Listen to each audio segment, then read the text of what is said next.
우리가 오늘 읽은 본문의 말씀 중심으로 여호와의 궤를 메어라라는 제목으로 말씀의 은혜를 함께 나누기 원합니다. 오늘은 사무엘하 6장 말씀입니다. 다윗은 이제 이스라엘의 공식적인 전 이스라엘의 왕이 되었습니다. 왕이 된 직후에 다윗이 했던 일은 여부수족이 점령하고 있던 이스라엘의 핵심, 이스라엘의 중심이라고 할 수 있는 난공불락의 요새였던 예루살렘을 점령해서 나라의 수도로 삼는 일이었습니다. 다윗은 수도 예루살렘이 단순히 어떤 행정적인 중심, 정치적인 중심으로 끝나는 것이 아니라 이 예루살렘이 하나님을 예배하고 하나님의 임재가 있는 영적인 중심이 되기를 원했던 것입니다. 그래서 이스라엘은 인간 왕이 다스리는 나라가 아니라 전 세계에서 유일하게 하나님께서 친히 통치하시는 그런 나라가 되기를 소원했던 것입니다. 그런 마음으로 다윗은 예루살렘을 점령하고 난 뒤에 제일 먼저 무엇을 하기를 원했냐면 이 수도 예루살렘에 여호와의 언약궤를 모셔 오려고 했던 것입니다. 지금 이 언약궤가 어디가 있느냐? 원래 언약궤는 실로에 있었습니다. 근데 우여곡절을 겪으면서 지금은 저 이스라엘 변방 땅 기럇 여아림에 방치가 되어 있었던 것입니다. 여러분, 기럇 여아림이라는 이름의 뜻은 삼림의 성읍이라는 뜻입니다. 삼림이 무성한 숲속에 가 있었던 것입니다. 그 속에서도 이 아비나답의 집에 이 언약궤가 방치되어 있었는데 오늘 본문 3절에 보면 언약궤가 바알레 유다에 있었다 이렇게 되어 있지요. 이 바알레 유다가 기럇 여아림의 옛 이름입니다. 이스라엘의 왕이었던 사울, 이 언약궤에 전혀 관심이 없었어요. 언약궤가 어디가 있는지 아무 관심이 없었어요. 그래서 사울의 통치 기간에 성경 어디에도 사울이 언약궤를 찾았다는 말씀이 없지요. 20년을 그렇게 언약궤가 방치되어 있었던 것입니다. 다윗은 왕이 되자마자 예루살렘을 점령하자마자 이 언약궤를 이렇게 방치하면 안 된다. 우리가 출애굽을 해서 광야를 지나올 때 항상 언약궤를 중심으로 이스라엘은 움직였고 이스라엘이 하나님의 백성이라는 증거가 언약궤인데 어떻게 이 민족이 언약궤를 이렇게 방치할 수 있느냐? 다시 이스라엘의 중심으로 모셔와야 한다. 그래서 이 시도를 했는데 여러분, 이게 만만치가 않았습니다. 오늘 첫 번째는 실패하는 다윗입니다. 핵심 메시지는 뭐냐면 하나님은 정성이나 열정보다 말씀에 대한 순종을 보신다 하는 것입니다. 1절과 2절의 말씀을 우리 같이 한번 읽겠습니다. 시작. 다윗이 이스라엘에서 뽑은 무리 3만 명을 다시 모으고 다윗이 일어나 자기와 함께 있는 모든 사람과 더불어 바알레 유다로 가서 거기서 하나님의 궤를 메어 오려 하니 그 궤는 그룹들 사이에 좌정하신 만군의 여호와의 이름으로 불리는 것이라. 다윗은 이스라엘 백성 중에서 3만 명을 뽑습니다. 이 3만 명이 언약궤를 모시는 작업을 진행을 했던 겁니다. 궤를 옮기는데, 이 조그마한 궤를 옮기는데 무슨 3만 명씩이나 필요하겠나? 근데 다윗은 단순하게 언약궤를 모시는 그런 어떤 것으로 생각하지 않았습니다.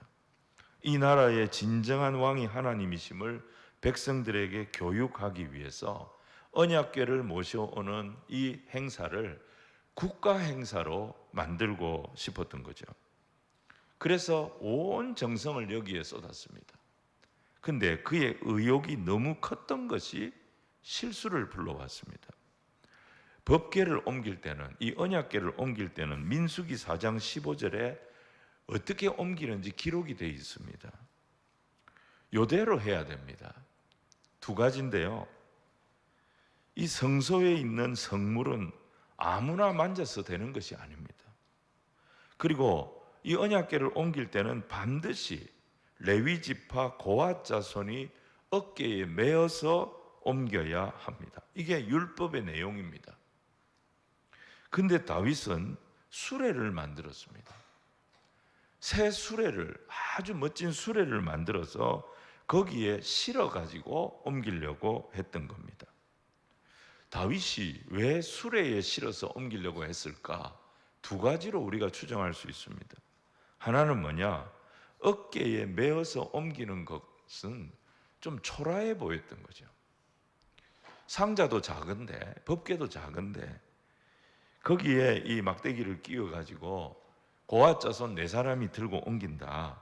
뭐 옮길 수는 있지만 국가 행사로 하는 데는 이게 좀 초라해 보이겠다, 이런 생각을 했던 것 같습니다. 또 하나가 뭐냐면 블레셋 사람들이 이 방식으로 한 거예요. 궤를 수레에 실어서 이스라엘로 돌려보낼 거죠. 블레셋 사람들은 율법이 없기 때문에 뭐 그렇게 할 수밖에 없죠. 근데 다윗은 온 백성이 지켜보는 가운데 국가 행사로 지금 다윗성에 이 언약궤를 모셔오고 싶었어요. 근데 새 수레를 만들어 가지고 아주 화려하고 멋진 이벤트로 진행을 하면 그게 훨씬 더 나아 보였고, 블레셋 사람들이 그렇게 했는데 아무 문제가 없었던 것입니다. 그래서 다윗은 이 큰 행사를 기획을 하고 3만 명의 의장대를 준비를 하고 최고의 오케스트라 연주자들을 연주를 시켜서 또 잘 만들어진 수레에 이 언약궤를 딱 올려가지고 너무너무 멋진 그런 모습으로 이 언약궤를 다윗성에 모셔 드리려고 했던 거예요. 다윗은 이 행사에 힘과 정성을 다했습니다. 그런데 문제는 하나님이 이걸 기뻐하시지 않았다는 거예요. 사고가 터집니다. 6절로 7절 말씀을 우리 같이 한번 읽겠습니다. 시작. 그들이 나곤의 타작마당에 이르렀으는 소들이 뛰므로 웃사가 손을 들어 하나님의 궤를 붙들었더니 여호와 하나님이 웃사가 잘못함으로 말미암아 진노하사 그를 그곳에서 치시니 그가 거기 하나님의 궤 곁에서 죽으니라. 갑자기 수레를 끌던 소들이 나곤의 타작마당을 지나가는데 여기서 뛰기 시작했던 것입니다. 아무도 예상 못한 상황이었어요. 돌발 상황이 벌어진 거예요. 자, 수레 위에 있던 이 하나님의 언약궤가 흔들리면서 떨어질 것 같으니까 수레를 몰던 사람이 웃사였어요. 아비나답의 아들 웃사가 수레를 몰다가 이 언약궤가 흔들리니까 급하게 언약궤를 붙잡았던 겁니다. 근데 그것 때문에 웃사가 그 자리에서 즉사를 하게 됩니다. 백성들은 깜짝 놀랐습니다. 다윗도 깜짝 놀랐을 겁니다. 너무너무 낙심이 되고 두려워서 언약궤를 옮기는 일이 그 자리에서 중단이 돼버린 겁니다. 여러분, 우리가 이걸 보면 알 수 있는 게 뭐냐면 하나님은 거창하고 화려하고 뭐 아름답고 그렇게 치장을 하고 거기에 정성을 쏟고 그게 나쁘다는 게 아니라, 그렇게 한다고 하나님의 말씀이 무시된다면, 아무리 멋지고 아름답게 기획을 했다 하더라도 하나님의 말씀이 무시되는 자리에는 하나님이 계시지 않는 거예요. 하나님의 말씀이 무시되는 자리를 하나님 기뻐하시지 않는 겁니다.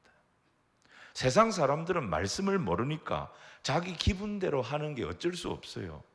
근데 하나님의 백성은 하나님 말씀이라는 기준이 있지 않습니까? 이걸 알고 있지 않습니까? 그러면 그 기준대로 해야 되는 것입니다. 세상 사람들이 다 자기 기분대로 한다고, 세상 사람들이 다 감정대로 한다고 하나님의 백성도 그렇게 해서는 안 되는 거예요.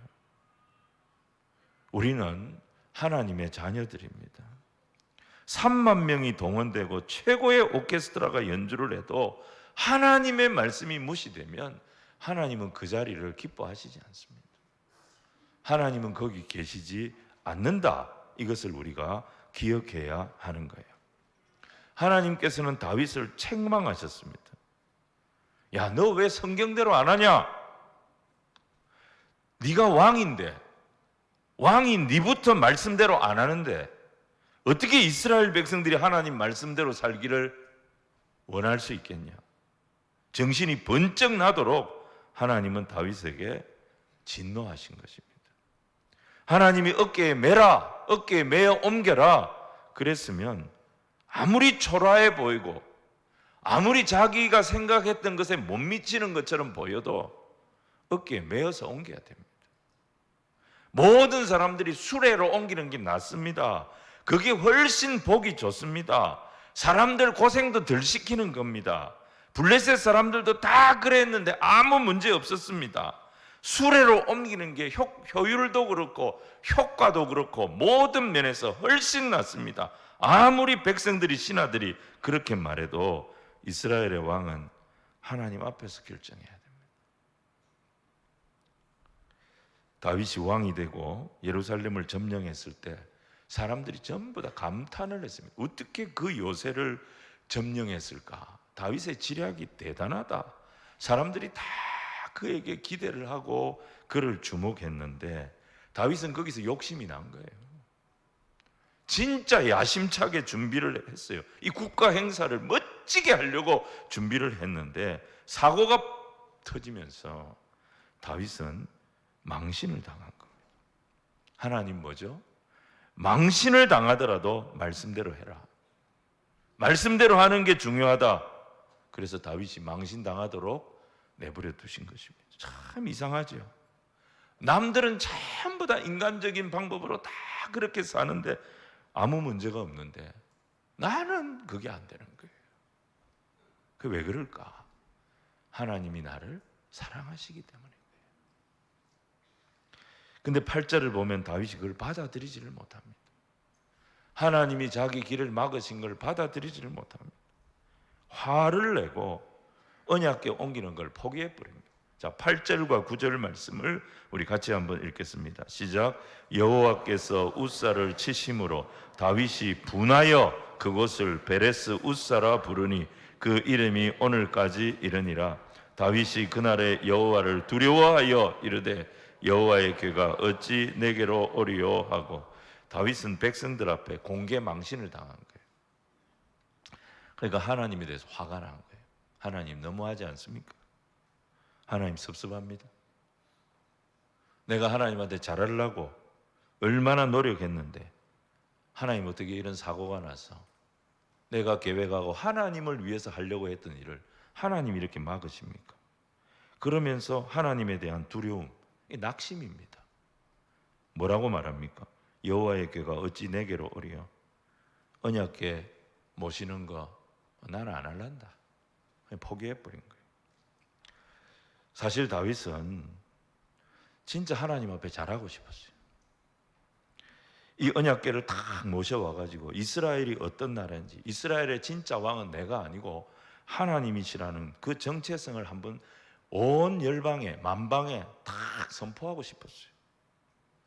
근데 그 의도 중에 그런 선한 의도가 앞에 있었지만 자기 의도 중에는 또 뭐가 있습니까? 이 행사를 통해서 자기가 얼마나 이 행사를 완벽하게 준비했고 자기가 얼마나 이 행사에 열정을 쏟았고 자기가 얼마나 의로운 결정을 하는 사람인지를 백성들한테 보여주고 싶은 마음도 있었던 거예요. 여러분, 사실 우리가 주의 일을 하면서 100% 사심이 없다, 그런 사람은 없습니다. 저도 여기서 하나님 말씀을 선포하지만 한편으로는 와, 이 목사 설교 잘하네, 이런 말을 듣고 싶은 마음이 있는 거예요. 전혀 그런 사심도 없이 온전히 나는 죽고 그리스도, 그런 마음이 맞지만 진짜 그러냐 묻고 또 물으면 사심이 있는 거예요. 사심이. 다윗은 진짜 잘하고 싶었어요. 하나님 앞에 잘하고 싶었고 하나님 앞에 진짜 잘하는 사람이라고 하는 칭찬도 받고 싶었던 거예요. 그런데 뭐가 문제입니까? 그 열정과 그 계산이 뭘 추월해 버린 거예요? 하나님 말씀을 무시하는, 하나님 말씀을 그냥 뛰어넘어 버리는 그런 행동으로 연결이 된 거예요. 거기에 하나님 제동을 딱 거는 거예요. 하나님이 이런 어떤 경우에도 하나님의 방법을 무시하면 안 된다. 하나님의 뜻을 무시하면 안 된다. 하나님의 뜻과 하나님의 방법대로 할 때 하나님 은혜가 거기에 임하는 거고, 하나님 은혜가 있어야 하나님의 나라가 되는 거다. 이 교훈을 다윗에게 분명하게 전달하신 거예요. 두 번째, 다윗은 다시 용기를 냅니다. 다윗이 사실 하나님의 궤를 멋지게 옮기고 싶었습니다. 근데 사고가 생기면서 망신당하니까 혼란에 빠졌던 거죠. 하나님 왜 이렇게 까다로우신가? 아니, 그 방치되어 있던 언약궤, 아무도 관심을 안 가졌던 그 언약궤 다시 이스라엘의 중심으로 옮겨드리겠다는데 복을 못 주실 망정 사고가 나고 사람이 죽도록 이렇게 하시면 어떡하나? 그는 실망하고 낙심이 돼가지고 완전히 주저앉아 버린 것입니다. 석 달을 이렇게 침체가 되어 있었는데 놀라운 소식을 듣게 됩니다. 그게 뭐냐? 여호와의 언약궤가 오벳 에돔이라고 하는 사람 집에 그냥 방치된 채 있었는데 이 석 달 동안 하나님이 이 집에 언약궤를 자기 집에 모셨던 오벳 에돔의 집에 큰 복이 임하게 하셨다. 이 소문을 들은 거예요. 자, 11절과 12절 말씀을 우리가 같이 읽겠습니다. 시작. 여호와의 궤가 가드 사람 오벳 에돔의 집에 석 달을 있었는데 여호와께서 오벳 에돔과 그의 온 집에 복을 주시니라. 어떤 사람이 다윗 왕에게 아뢰어 하나님의 궤로 말미암아 오벳 에돔의 집과 그의 모든 소유에 복을 주셨다 한지라. 다윗이 가서 하나님의 궤를 기쁨으로 메고 오벳 에돔의 집에서 다윗 성으로 올라갈새 언약궤가 머물렀던 오벳 에돔의 집이 큰 복을 받았다. 이 소식을 다윗이 들으면서 다시 용기를 내게 됩니다. 지금까지 하나님의 언약궤는 두려움의 상징이었어요. 하나님의 언약궤가 가는 곳마다 재앙이 임했습니다. 다들 언약궤를 부담스러워했습니다. 블레셋 사람들이 언약궤 빼앗아 갔지요. 그 언약궤 때문에 이 사람들이 복을 받았나요? 온갖 재앙에 전염병이 돌아가지고 많은 블레셋 사람들 죽었어요. 도저히 감당이 안 돼가지고 돌려보냈지요. 베세메스로 돌려보냈더니 베세메스 사람들이 그 언약궤 뚜껑 열어보다가 70명이 죽었어요. 놀래가지고 이걸 사람들이 아비나답의 집에 방치하고 20년 있다가 다윗이 이걸 이제 다시 움직이려고 하니까 우사가 죽는 사고가 또 터졌어요. 그래서 사람들이 다 언약궤를 두려워했어요. 그런데 이 언약궤가 오벳 에돔의 집에 임시로 가 있는데 그 집은 재앙이 임한 것이 아니라 복이 임했다는 거예요. 전혀 새로운 소식이에요. 여러분, 오벳 에돔 이름의 뜻은 에돔의 종이라는 뜻입니다. 이스라엘 사회에서 천대받는 이름이었습니다. 그러니까 사람들이 이 천한 사람 집에다가 언약궤를 갖다 둔 거예요. 이 사람이 어디 출신이냐? 가드는 블레셋. 이 사람은 블레셋 사람입니다. 그러니까 블레셋 사람이었다가 이스라엘 백성으로 개종해서 들어온 외국인입니다. 이주 외국인입니다. 우리로 말하면. 유대 사회에 존재감도 없고 유대 사회에서 그렇게 존경받는 그런 사람이 아니라 천대받고 하대당하던 사람이에요. 근데 그 집에 언약궤를 갖다 놨는데 아무도 안 죽은 거예요. 어떤 재앙도 임하지 않았어요. 질병도 생기지 않았어요. 오히려 언약궤 때문에 깜짝 놀랄 복이 그 집에 임했다는 거예요. 무슨 복인지 모르지만 이스라엘 백성들이 들어보면 다 하나님의 복이라고 인정할 수밖에 없는 복이 그 집에 임했던 거예요. 여러분, 비교를 해보면 이스라엘이라고 하는 공동체는 큰 교회입니다. 이 큰 교회에 비해서 오벳 에돔의 집은 작은 개척 교회입니다. 이주 외국인 교회입니다. 아무리 크고 화려한 교회라도 하나님 말씀대로 안 하면 하나님의 징계가 임하는데, 아무리 작고 볼품없는 교회라도, 이주 외국인 교회, 개척 교회라 힘이 없는 교회라 할지라도 하나님 말씀대로 했더니 그 교회에 복이 임하더라는 것입니다. 다윗이 그걸 보고 깨달은 거예요. 아무리 사람 보기에 좋아도, 아무리 내 생각에 좋아도 우리가 성경의 기준대로 해야 되는구나, 이걸 깨달은 거예요. 그래서 두 번째 궤를 옮길 때는 철저하게 말씀대로 합니다. 13절 말씀을 우리 같이 읽겠습니다. 시작. 여호와의 궤를 맨 사람들이 6걸음을 가매 다윗이 소와 살찐 송아지로 제사를 드리고, 다윗이 두 번째 궤를 옮길 때는요, 수레를 쓰지 않았습니다. 이번에는 율법대로, 성경대로 레위 지파 고핫 자손이 어깨에 메어서 원칙대로 옮깁니다. 근데 어떻게 합니까? 6걸음을 움직이고, 하나, 둘, 셋, 넷, 다섯, 6걸음. 6걸음을 움직이고 난 뒤에 이들이 소를 잡아서 예배를 드립니다. 살찐 송아지를 드리며 피 흘림이 있는 예배를 드린 겁니다.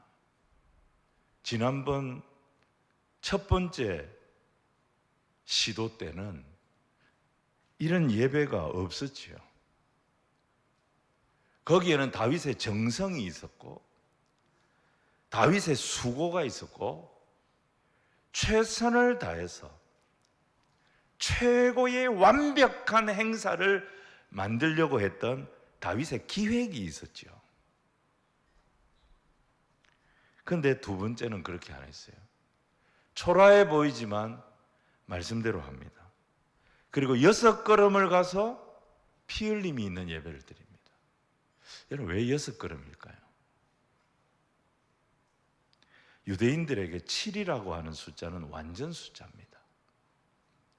하나님의 숫자입니다. 그러면 6은 뭐냐? 인간이 할 수 있는 최선의 수가 6입니다. 그리고 최선의 수이지만 동시에 하나님 앞에서 볼 때는 하나가 부족한 불완전의 수입니다. 다윗은 지난번 시도에서는 자기 스스로 자기 행사를 완벽하게 만들려고 했습니다. 하나님, 제가 하나님 모셔오는데 이번에 제가 완벽하게 준비했습니다. 흠 하나 없도록 기가 막히게 제가 준비했습니다. 자신의 완벽을, 자기의 의를 자랑하려고 했던 거예요. 그러다가 우사가 죽고 중단이 돼버린 거예요. 그래서 다윗은 그곳 이름을 베레스 우사라고 붙였다 그랬잖아요. 베레스 우사, 우사를 친 곳이라, 이런 뜻입니다. 하나님이 우사를 치셨다. 근데 진짜는 하나님께서 우사를 친 게 아니에요. 우사의 이름의 뜻이 뭐냐면 고집, 강함, 완고함, 이런 뜻입니다. 하나님이 다윗의 고집을 친 거예요.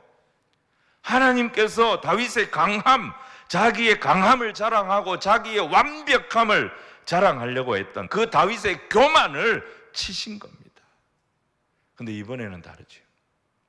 자기가 할 수 있는 최선을 다하지만 말씀의 선을 넘지 않습니다. 자기가 할 수 있는 이게 전부가 아니고 최고가 아님을 고백합니다. 하나님, 제가 아무리 최선을 다한들 하나님 앞에서는 여전히 부족할 뿐입니다.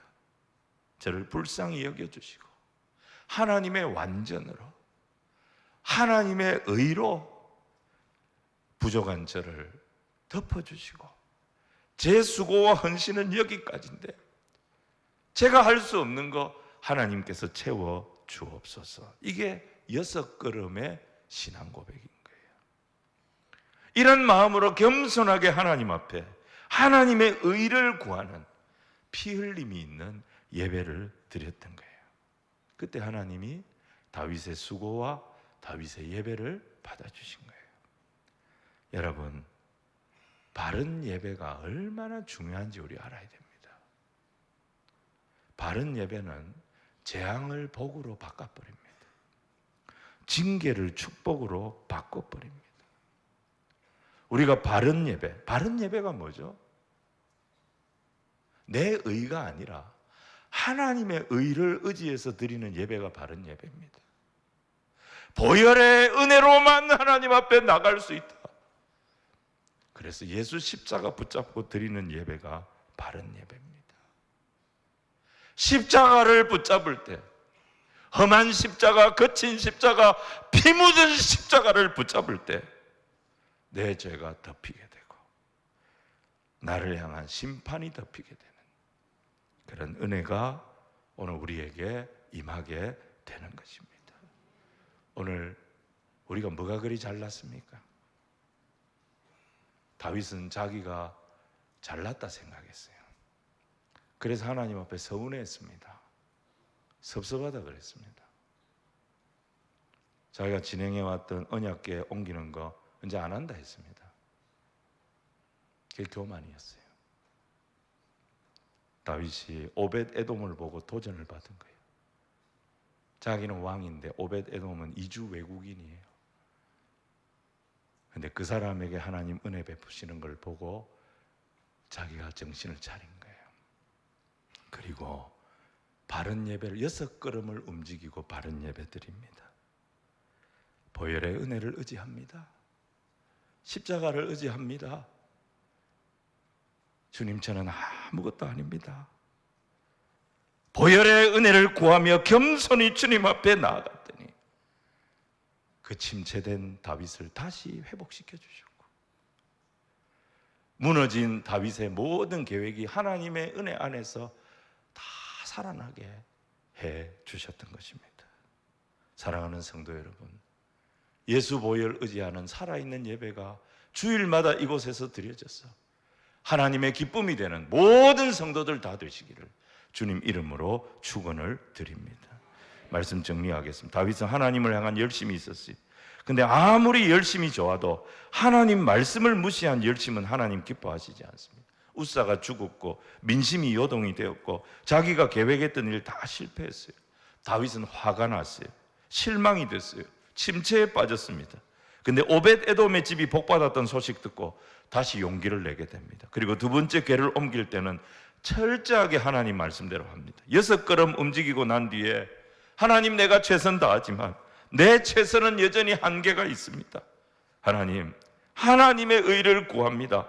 피 흘림 있는 예배를 드렸을 때 그에게 말랐던 은혜가 다시 임하기 시작합니다. 찬송이 회복됩니다.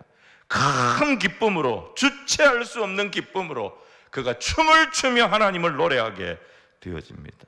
마음속에 있던 모든 상처와 낙심은 다 떨어져 나가고 새 마음이 되었던 겁니다. 열심보다 중요한 것이 하나님 말씀에 순종하는 것입니다. 나의 최선보다 중요한 것이 보혈의 공로를 의지하는 것입니다. 거기에 하나님의 은혜가 있고 하나님의 복이 임합니다. 하나님 말씀에 순종하고 말씀대로 나아가면 상처는 주의 은혜 안에서 치료됩니다. 불행했던 과거의 기억, 주의 은혜 안에서 다 치료됩니다. 자신감이 회복됩니다. 능력이 부어집니다. 내게 능력 주시는 자 안에서 내가 모든 것을 할 수 있느니라 당당하게 고백하고 다시 일어나 주를 찬양하며 춤을 추며 믿음으로 살도록 인도하여 주실 것입니다. 건강한 주의 교회, 건강한 주의 백성이 되도록 도우실 것입니다. 이런 거룩한 주의 백성들 다 되시는 우리 성도들 되시기를 주님 이름으로 축원을 드립니다.